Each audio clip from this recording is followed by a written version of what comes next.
to eastern and southern Kentucky. This is WYMT Mountain News at 11. Good evening, I'm Steve Hensley. We now know the new owners of the Black and Lone Mountain mines after a two-day Black Jewel hearing in Charleston, West Virginia. A judge approved the purchase by Copper Glow Mining. On top of that, they will front hundreds of thousands for Black Jewel miner back pay.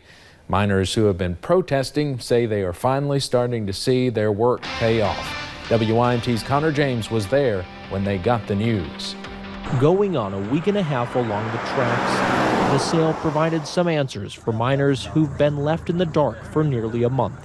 Been here all week and stuck it through, and it's a victory for us. A handful of miners who have been protesting since the beginning say Copper Glow's purchase is a win for them. Copper Glow said they would put up $450,000 of the $2.5 million miners are owed.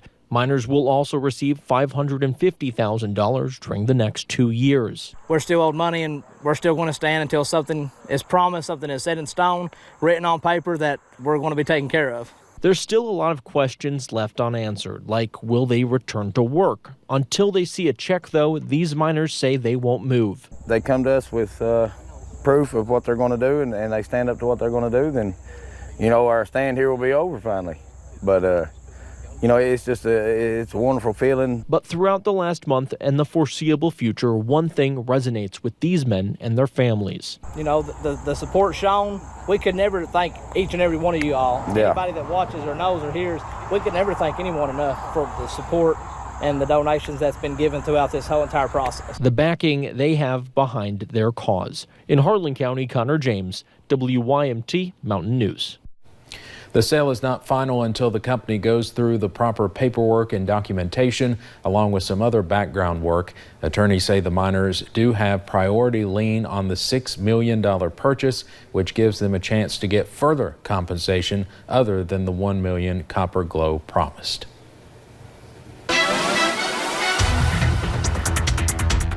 And those rain chances are already starting to increase here in the mountains as that cold front starts to move in a little bit later tonight and into tomorrow as well. There it is on satellite and radar. A few of us up to the North Big Sandy region saw a few of those showers, but now the Cumberland Valley is about to get in on a few of those showers. So you can see just some lighter showers moving into parts of Pulaski, Wayne County. We are going to be dealing with those scattered showers and storms throughout the overnight hours and even as we head into your Wednesday. Temperatures not too bad out there, anywhere from about those low to mid 70s. Still pretty warm up into parts of Lexington. Check it out. They're still into about the upper 70s, 80s over into Louisville. But for us here in Eastern Kentucky, definitely a little bit on that cooler side. But those dew points in the upper 60s to lower 70s is muggy. I know when I left for dinner earlier, just felt pretty muggy out there, and that'll really continue throughout the rest of those overnight hours. So we'll really be dropping to about mid to upper 60s. Rain chances increase tonight, but especially as we head into the early morning hours. And once again, that's due to a cold front that'll be moving in. Those scattered chances do continue throughout the work week, but by the time we get into the weekend, we'll see sunshine return. I'll have a look at that full forecast coming up in just a few short minutes. All right, thank you, Paige. Well, Leslie County supported Black Jewel miners today with a car wash and hot dog sale. The Hyden Police and Leslie County Sheriff's Departments hosted the event. All the proceeds will go to the 84 Black Jewel miners in that county. WYMT's Emily Bennett was at the fundraiser. A story told by many. You at work one day, and then next thing you know, they call you up from underground, send you home. A couple days after that, take your paycheck out of the bank. I mean, it is what it is. Black Jewel coal miner Jeff Middleton is missing thousands of dollars and does not think he will ever see that money. Already marked it up as a loss, so I'd like to have it, but I don't believe in that. I don't believe that we'll get it. Leslie County Sheriff Billy Collett knows many of these miners and wanted to help. Me and my wife were just kind of on the way home one evening. We were just kind of talking about what we could do, and neither one of us can sing, play any kind of instruments or anything, so we can wash cars, so that's kind of the direction we went. He called on his own department and local police. They came up with this idea, and they said, guys, we need volunteers at quit time. So the whole sheriff's department's here, trying to do everything we can to maybe ease it a little bit to, help them out. Middleton heard of the fundraiser and knew he needed to pitch in. The more help they got down here, the more vehicles they can wash, the more money they can make, the more money we get. The cars came pouring in. We're just asking for a donation, and we're getting $20 from most people, so it's really good to see the community turning out the way they have. Supporting the miners who make up their community. In Leslie County, Emily Bennett, WYMT Mountain News. And we are told they raised more than $1,000 this evening. More donations are expected by the end of the week.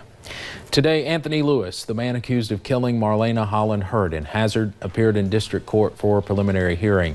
That hearing was waived, meaning his case will go straight to the grand jury. Marlena Hurt's family attended the hearing. They say not a day goes by without them mourning the loss of their daughter. I go home and look at her little pictures, cry night and day over my little girl. I went to his grave Sunday, laid down on some little grave. I miss it so much. We do not know when the grand jury will hear Lewis's case. New tonight, a fourth teenager was arrested in an animal abuse case out of Laurel County. Deputies say 18-year-old Noah Blevins, seen here, was arrested today. He faces multiple charges, including torture of a dog that resulted in death. Investigators say he and 3 other teens filmed the torture of a dog last week. That dog was later found dead. Blevins was taken to the Laurel County Detention Center. We are more than a year away from the 2020 U.S. Senate race, but things are already heating up in Kentucky. Some controversial photos have popped up from the annual Fancy Farm picnic. The latest involves a group of Lexington students. This is the picture that's all over the internet. We are not showing the students' faces. They are holding a cutout of Congresswoman Alexandria Ocasio-Cortez, one of them with his hand at her throat, another appearing to kiss her. She retweeted the photo and asked if the students work for Team Mitch. McConnell's campaign responded by saying the far left and the media were trying to demonize young Republicans. Now, given the controversy following that picture, a social media expert is urging everyone to think before they share online. Keiki Urch teaches multimedia to journalism students at UK. She tells her own students that posting about politics, sex, or religion could be inviting controversy onto your timeline. She emphasizes that everything posted online is permanent, whether or not it was private. She said young people like the ones pictured should remember they are representatives of the organizations, hobbies, and groups they belong to. If you are wearing an indicator of a brand and you're appearing on social media, whatever you're doing on social media can reflect on that brand. Urch says a good rule to live by is when in doubt, leave it out. The city of Pineville had to back out of funding the Pineville Community Hospital. City officials say the decision comes after a bid deadline continued to be pushed back. They say the hospital is a daily expense for the city as it is, and something they never planned on being a part of. City Council member Ben Maiden says at this point they can no longer feasibly fund the hospital's operations. Since that's the case, we can't keep operating the hospital without any further assurances that we will have either funding or be able to own the hospital.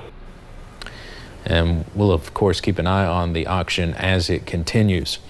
Search and rescue teams are getting ready to train in the Red River Gorge. This Saturday, there will be military aircraft, public safety officials, and search and rescue personnel at the gorge. They will be running wilderness rescue training exercises together.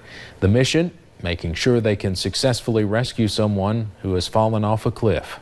This is for when it happens, not if it happens, when it happens, that we're prepared.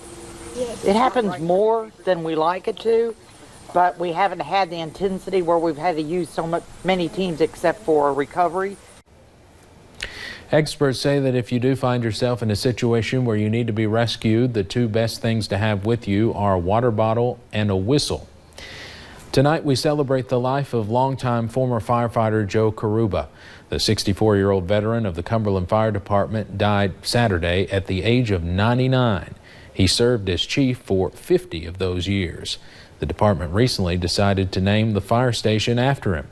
New at 11, WYMT's Lacey Roberts was in Cumberland to visit the newly renovated station and talk to those who knew him.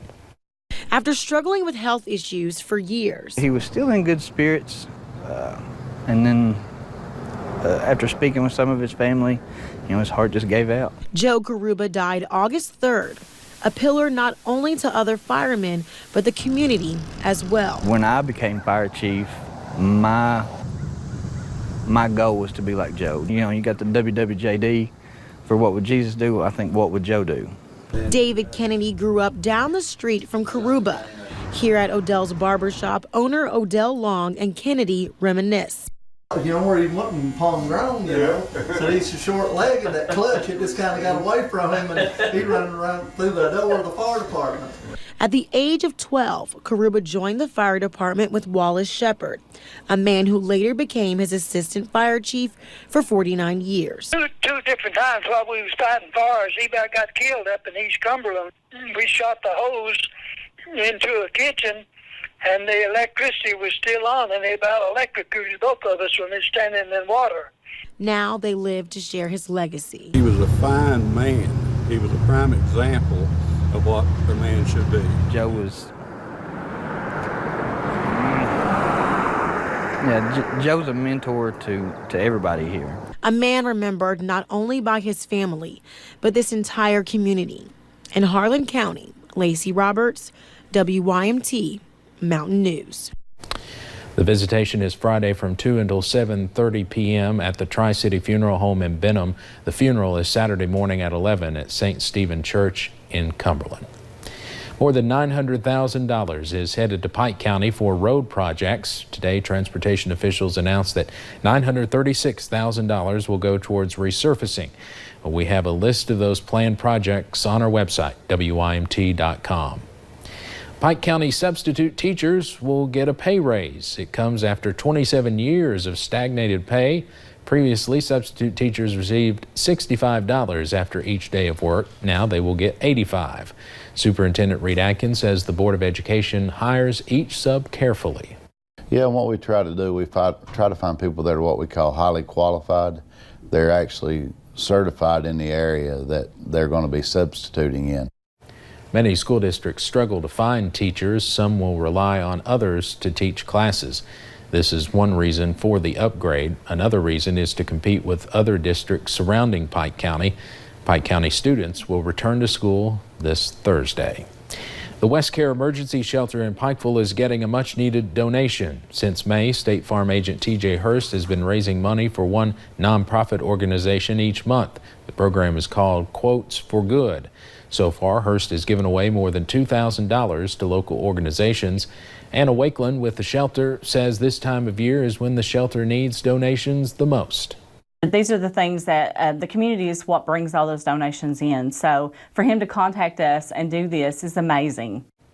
So far this month, they've raised nearly $300 for the shelter. The office hopes to donate around $1,000 before the end of the month.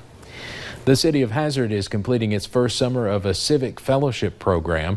The group of 3 interns were tasked with one big project, and that was completing a dog park. The interns say it was accomplished in 4 steps: research, crafting a budget, fundraising, and finally construction.